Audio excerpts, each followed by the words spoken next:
morning, everybody. Today is the second day of our Yuletide celebration, and we're going to do a free tutorial today. Now, I'm sure you have all seen wristlet straps before. They're super easy to make. I'm going to show you a way to do an upscaled leather version. They have a lot of hardware on them. They're made from real leather, means you can charge more, okay? These are for your upscale events, or these are really great as gifts for other people when you're willing to use more expensive materials because you're not necessarily concerned about how much money you can make from it. Now, if you wanted to sell them, I'm going to encourage you to save these for very high-end markets, right? Leather is expensive. Hardware is expensive. Okay, these are quite thick. You'll need an industrial machine. So yes, you can absolutely sell them, but you're not going to want to sell them for the $6 that you might sell a cotton one out of. Now, if you don't have an industrial machine and you want to do something that's more upscale like this, of course, you can use vinyl. You could do a similar technique with cotton, although you want this thickness.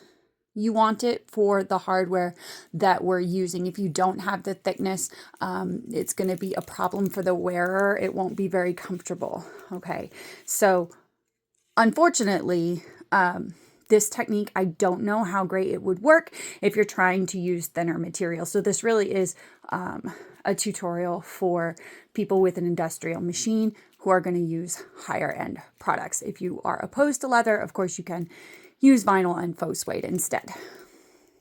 Okay, so this is what we're going to make today. So here's what you need. So you're going to need 2 strips of leather, at least 14 inches long. So 14 inches long. It's going to make you a wrist strap like this. If you want more space in here, just make it longer. Okay, so you need 14 inches long and 2 inches wide. Now, I'm going to use, this is a really soft, wonderful leather that will be really nice against the skin. So I just have 2 of those cut out. You can see on my sample one, I did suede on the inside so that it was nice and soft on the wrist and leather on the outside. So you need 2 of those, 2 by 14. Then you need 1 strip of a corresponding leather that is 3/4 of an inch wide by the same length. So for me, that's going to be 14. I've marked the back. How you can tell the back from leather. Okay, see how smooth and beautiful this suede is here? And when you flip it over, you can see it's kind of rough and textured. That's the back. Okay, so 3/4 by 14. Then you're going to need 6 fairly narrow Chicago screws of your choice. The reason you want narrow, this one got a little iffy on me because my leaves go out at the end. These are more narrow, so you see we're not going to have that problem. Okay, so you'll need 6 of those. Then you'll need 7 of a contrasting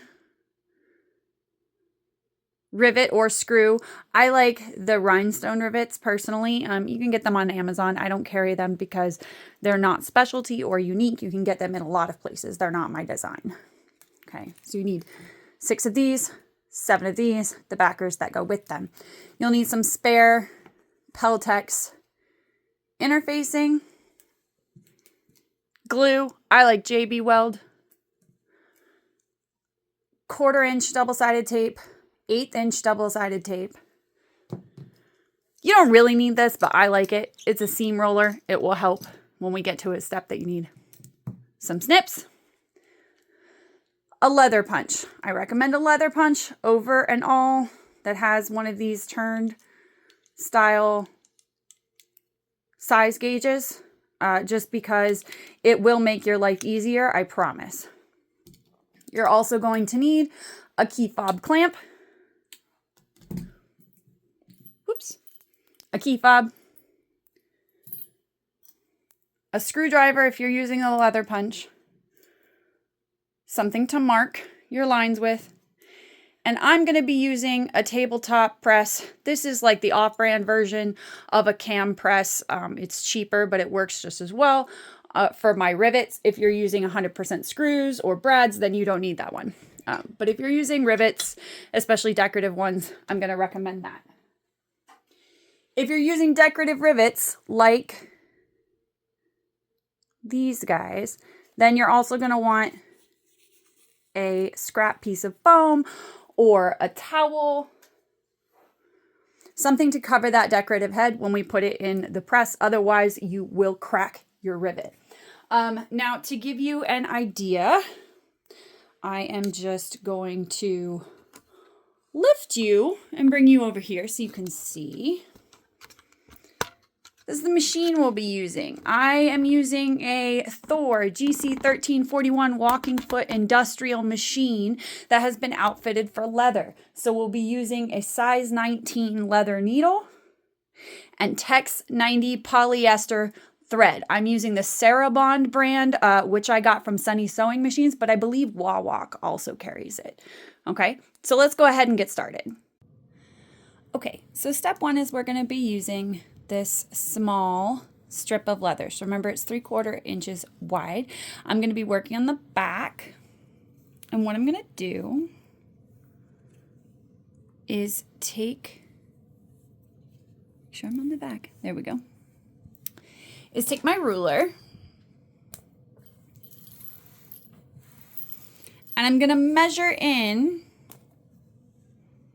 halfway, which in this case is 3/8 of an inch.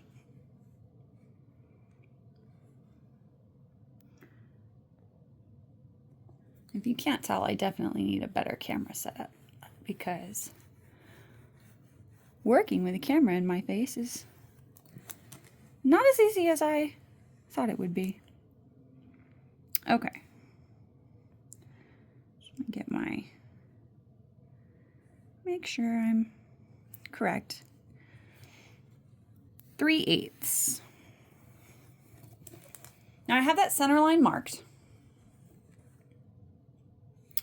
Next thing I'm going to do,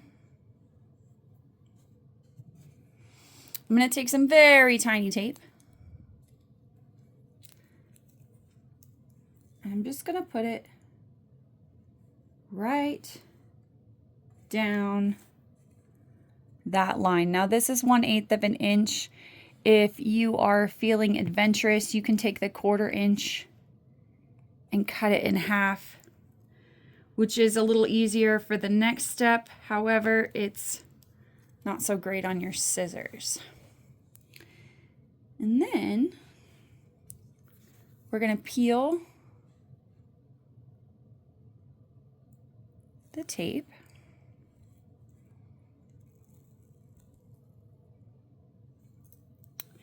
And then very carefully, we're going to fold the edges into our center line, which should be like right down the middle of that tape. Now you can see there's not a lot of space to work with. So I kind of do both sides at a time as best as I can.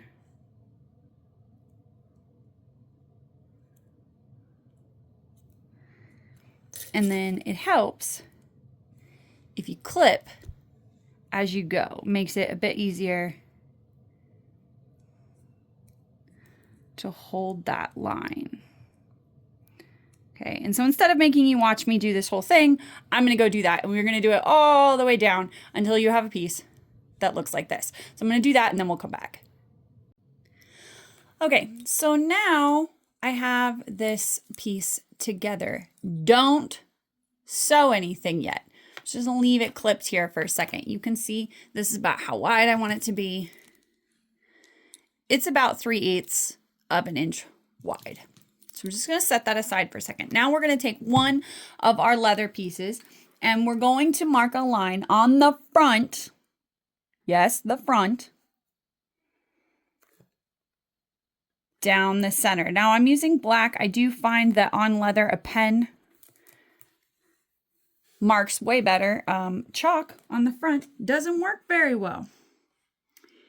And you can use whatever marking tool you need, mostly because this line is going to be covered up. You're not going to be able to see it, so it won't matter. We're going to go ahead and we're going to make, see the difference? We're going to make the same mark on the back. So 1 inch in, marked on the front,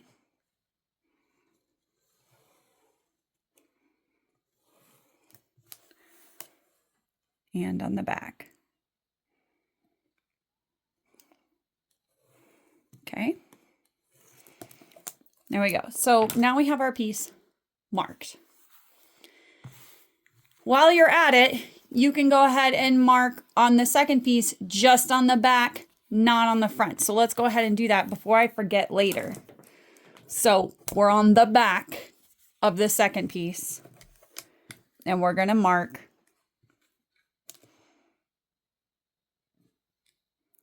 1 inch,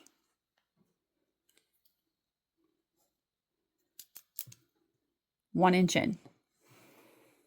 Okay, on the back, not the front. Again, not the front. Only one piece gets marked on the front. The back, just do the back and then go ahead and set that aside. Okay, we're going to go back to our front piece. Okay, and what we're going to do is now very carefully, we are going, because you can see, right, because I use that 1/8 inch that it wants to lift up on me because it's not a very wide double-sided tape, but you don't want to go a lot wider because you don't want to sew through double-sided tape if you can help it. It's just to help hold stuff together. So what we're going to do is I'm going to slowly unclip and I'm going to put a new line. Whoops. There we go.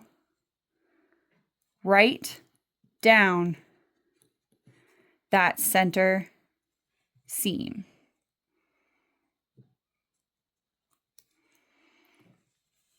And this new line of tape will help hold closed that seam. So we're going to do that all the way down. I'm not going to make you watch me do the whole thing. And then we'll come back and I'll show you the next step. Okay, we've got that tape all the way down that center seam. We're going to go ahead and remove the backing very carefully. And we're going to take this piece and we're going to line up that seam with the center of our line that we drew down here. And then we are very carefully going to continue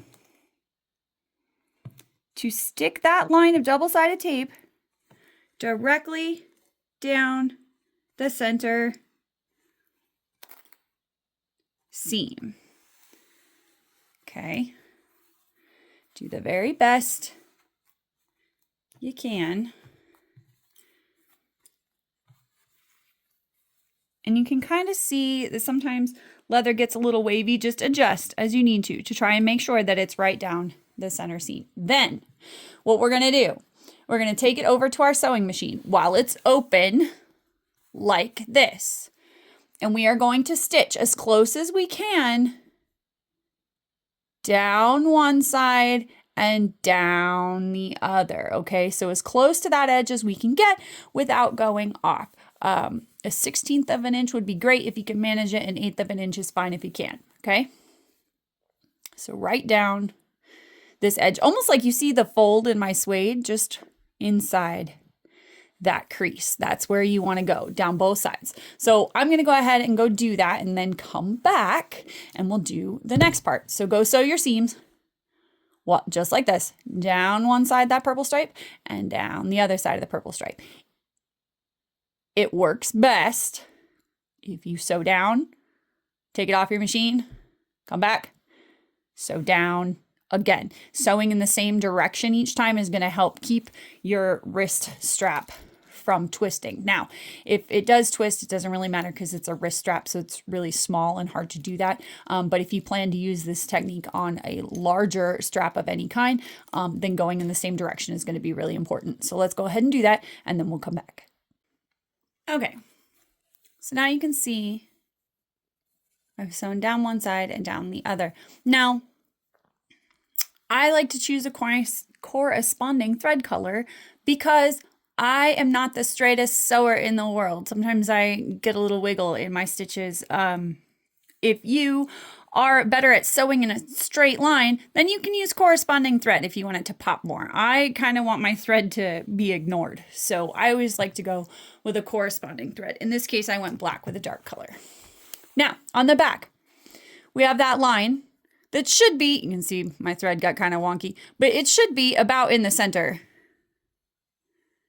down that section. Now what we're going to do is we're going to take that 1/4 inch double-sided tape, and we are going to put it right down the middle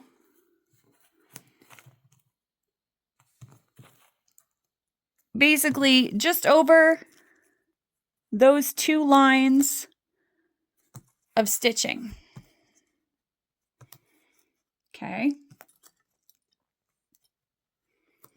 Go just over those 2 lines of stitching.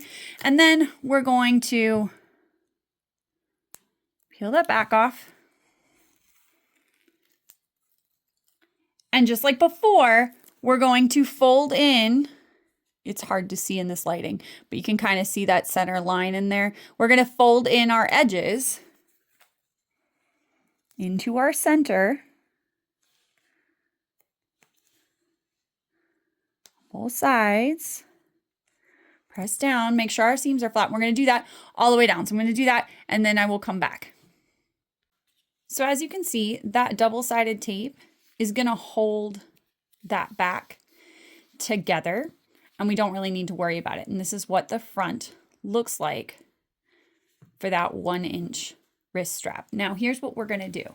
We're going to take our ruler and we're going to measure in 1 inch increments up along. Okay, so like you can see on this,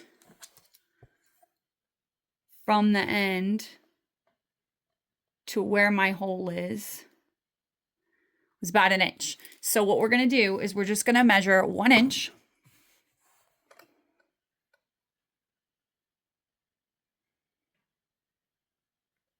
And if you've done a good job, sorry, my ring light is reflecting in the ruler. If you've done a good job, it should fit pretty standard in between 1 inch, and then you have this half line spot. You can use any marking tool you want. It's going to get covered up. I'm making something I'm sure I'm going to be able to see. Then we're going to move up. Let's go there so I can see it better. 1 inch, new dot, 1 inch, new dot. We're going to do that all the way to the end and then come back.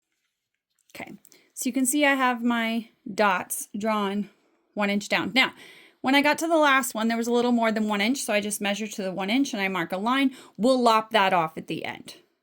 Okay. So we're going to end up with 4, 5, 6, 7, 8, 9, 10, 11, roughly 12. Now, if I had gone longer, because sometimes leather shrinks, like on this one, okay, then we would have more. I am going to do a simple pattern. So what we're going to do is now you have to decide the pattern you want to do on your dots. You do want them to be 1 inch apart, however many you can get in there based on how long you did your thing. So what I gave you is pretty standard to fit inside of a 14 inch one. I think I know that on the end, I want to do my simple rivets because on this one, I did the screws at the bottom, but those are quite thick. I think it would be better if I had flipped them. So I'm going to do that. And then maybe do skull, skull, rivet, rivet, skull, skull, rivet, rivet, skull, skull. Or skull, skull. Let's see. Rivet, rivet, skull, skull, rivet, rivet. Is that how I want to do it? Yeah, I think that's how I want to do it because I like symmetry. But you can order them any way you want. Okay, now we're going to take our leather punch. And this one has already been chosen for the small rivets. So I'm going to start with those holes.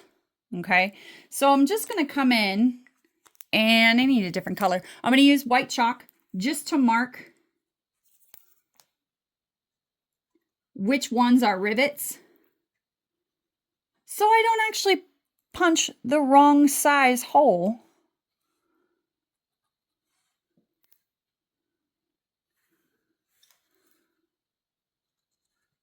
Okay, that should be my symmetry. 2, 1, 1, 2. Yeah.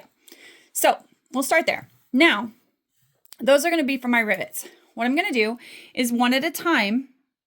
I'm going to come right over that center with my leather punch. And I'm going to punch a hole. And take my rivet, pop it through there. Now, on the back, okay, this is what your Peltex pieces are for. Your rivets won't necessarily need it, but your screws will, okay? I think for these rivets, they're short, so I'm going to skip the Peltex. You're going to take a little dollop of your JB Weld. It's going to help make sure that your rivets stay secure. Going to pop the back cap on there. It's okay if you get a little glue on the inside, it doesn't matter because you won't be able to see it. We're going to take our rivet press. Now, let me see if there's an easier way for you to be able to see what I'm doing. Not really. So it's okay. So what we're going to do is in here, I have my die. I'm going to put my rivet, but remember I told you that you should have a towel or a little piece of foam for these decorative rivet caps. If you have custom rivets or if you have these ones, you want to put that over the top before you set, because it helps keep the rivet from cracking. If you don't have that and you put one of these decorative rivets in there, you can absolutely crack the top or break it. So try not to do that. So now I'm going to go ahead and I'm going to set these rivets at each one of the white holes that I marked, and then we'll come back. So there are my rhinestone rivets, and you can see the marks where now I'm going to put my screws. So I have off camera gone ahead and changed the size hole. I'm going to come right over the top of that mark, punch a hole. See, it's a bigger hole. I'm going to take my screw, fit it neatly through the hole. Whoop. And sometimes screws in the manufacturing process get a little burr on them, but those burrs come right off. Like if you just clip them with your nail, they'll come right off. Okay, put that through the hole like that. Now you can see how that's a bit deeper. Here's where your Peltex comes in handy. So I'm going to take just a scrap of Peltex.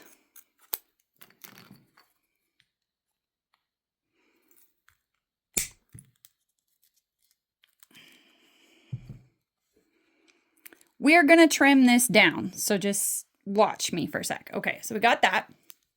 I'm going to take my JB Weld. I'm going to put it inside the screw hole. Why? Because I don't want the screws to come undone inside something after I've sewn it.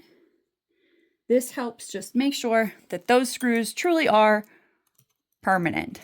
Now, decorative screws can be used anywhere that rivets can. This is hard to do with the camera in my face because I can't see. They can be used anywhere that rivets can be used.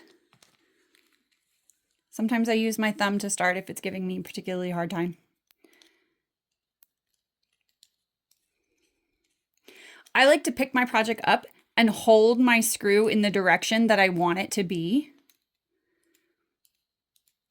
Because as you get tight, you can see, I can feel, see my screw is turning. So I'm just going to go ahead and turn it all the way around until it's facing the way I want. But holding it with my thumb helps tell me when it's good and tight. And that JB Weld is going to make sure it stays that way. Then I'm going to take my scissors and I'm going to trim just all the way around, because really all we're doing is providing a thick enough surface so that you don't have screws that are popping way up off the surface. Okay, it provides the thickness that you need.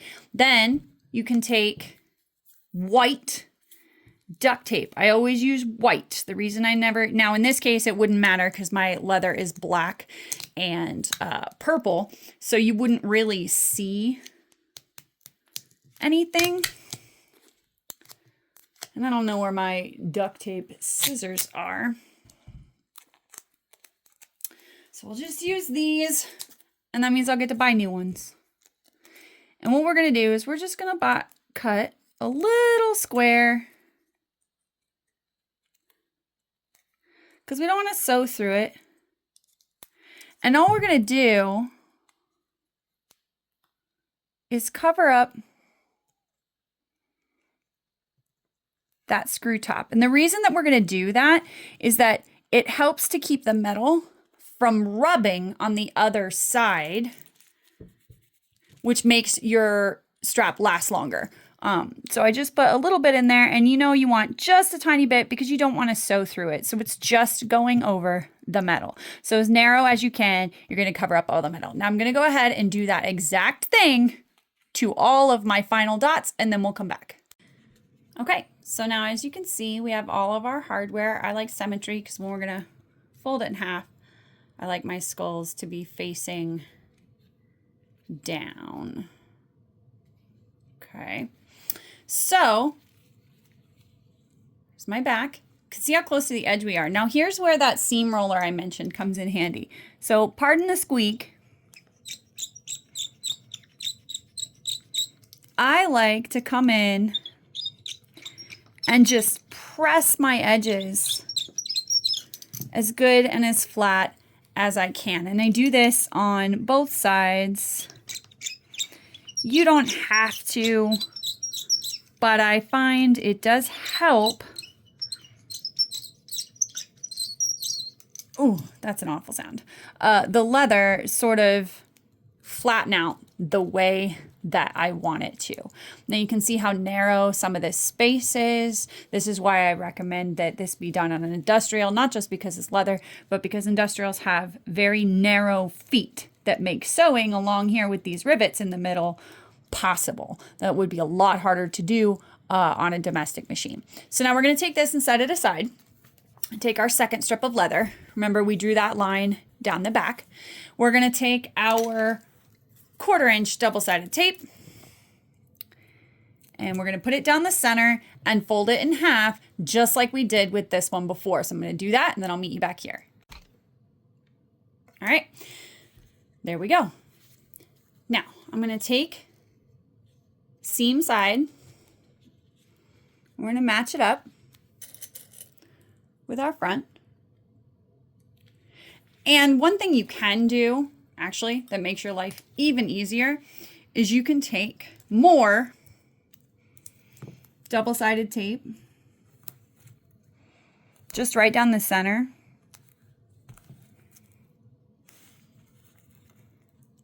You're not going to sew through it, so it's okay. Just going to help hold everything in place. And this is going to help just make sure that everything gets lined up properly. So we're going to line up our two seams as best as we possibly can.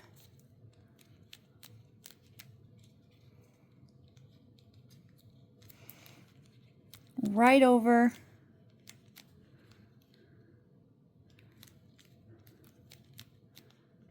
and I kind of pinch as I go because I want the leather to flatten out. I want it to be as wide as the initial strap. We're just going down the line. Okay. All right. Now, we're going to head over to our machine and we're going to use our very narrow foot and we're going to get as close to this edge as we can and we're going to sew all the way down and we're going to come back and do it again on the other side. You want to get as close to that edge as you can. So let's go to the machine and do that and then we'll come back. All right, friends, just about done here. So you can see I've sewn along the sides as close as I can get. Now remember earlier I had marked where I was a little over because I want these to be pretty much in exactly the same spot. So I made that mark. Now I'm just gonna trim right at that mark so that now everything should line up nice and pretty. I'm gonna hold this in this place real quick and I'm gonna take my clamp. I'm just gonna squish the edges. Just really trying to flatten them out as much as possible just to make this next part easier. Now, the next thing I'm gonna do, I'm gonna take a small piece of double-sided tape. And I find that even if you're making the cheaper all cotton versions of this, that this is a good idea because when you're clamping on your key fob, the ends have a tendency to shift sometimes, which can leave you a little wonky. But if you tape it in place first, it helps ensure that your piece stays nice and aligned. And once again, I'm just gonna really flatten that as best as I can. Now, you can trim down the interior if you feel you need to. I'm gonna take this, I'm gonna take some JB Weld, put it inside our key fob. Again, that's gonna help make sure everything stays secure. Insert it. Always get it as far down as you possibly can. Okay, really get it in there. Get it nice and lined up. Come in with your clamp. And, oof, see? Leather's nice and thick, so you gotta be careful. Try to get that pin out of the way. Clamp that sucker down as tight as you can to your edges, do your middle. Given how thick it is, the JB Weld also helps to make sure that it stays secure. And there you go. Upscale, swoon-worthy leather wristlets. Now, these screws you can get from me. Those are my designs. Leather was all purchased from Tandy Leather, and the regular hardware and the rhinestone rivets are an easy Amazon purchase. The only reason that I don't carry them is because you can get them cheaper in a lot of places. There's no reason for me to carry them for you because it's more cost effective for you to use Amazon for those particular items. So there you go. I hope you make one, and I hope you use my screws and you show them off in the group. Thanks, guys.